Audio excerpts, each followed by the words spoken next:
Свободата се постига, не пада от небето. Дела не думи, учат ни Левски и Ботево. Смъртта не плаши, когато за отечество вървим. България, буди се, заедно ще победим. Началото е тежко, започва с Парух. Подал ръка на своите братя, вдигайки техния дух. Следва Крум и неговите първи писани закони, без които България щеше сълзи да рони. Чудиш се откъде е тази архитектура. Може би някоя селянка е платила на Омуртаг в натура. Или защо не се покръстим по времето на Борис? Това е нашата Орис. Чувал ли си случайно за Златния век, за който е виновен един велик човек? Симеон се казва той, владетел с много сила, която въвложил в родината ни мила. Българи, станете, време е за промяна. Живота в пропаганда не е измама. Мафията ни води, ня спасение от това. Ние сме народа, време е за борба. Българи, станете, време е за промяна. Живота в пропаганда не е измама. Мафията ни води, ня спасение от това. Ние сме народа, време е за борба. Нека продължим с историята ни славна, дори и даже леко забавна. Имаме цар свинар, Ивайло се казва той. Може да е за кратко, но е бил герой.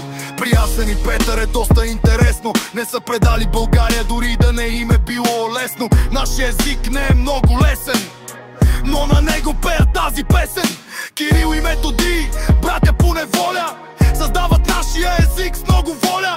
Ако мислиш винаги, че сме били добре, сети се за следващи по-редове.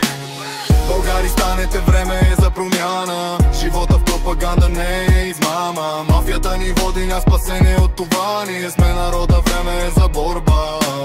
Българи, станете, време е за промяна. Живота в пропаганда не е измама. Мафията ни води, ня спасение от това. Ние сме народа, време е за борба. Случайно или не попадаме в обсада. Османската империя ни прави засада. 500 години робство и отчаяние. Ражда се апостола с неговото послание. Събират се чечити, доста проклети. Героите наши, Бенковски ги плаши. Насред едно поле българските братя бият се за спасение. Априлското въстание тече с пълна сила. Бог да пази нашата родина мила.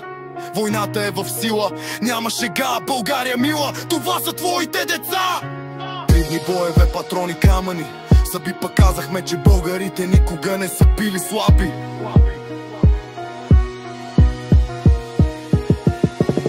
Българи, станете, време е за промяна. Живота в пропаганда не е измама. Мафията ни води, ня спасение от това. Ние сме народа, време е за борба. Българи, станете, време е за промяна. Живота в пропаганда не е измама. Мафията ни води, ня спасение от това. Ние сме народа, време е за борба. Ето докъде докара ни тази офанзива. Помяри в парламента да ни остават без сила. Бойко Тиквата или Пеевски свинята. Не ви ли е срам да тъпчете на тази земя свята, за която дедите ни умряха за свободата? Срам ли едва ли с тези действия ваши? Еврото превзеви и Америка ви плаши. Но няма проблеми, народа ще се събере. Ставайте, българи, времето дойде. Няма спасение без нашата намеса. Все пак България стана европреса. Българи, станете,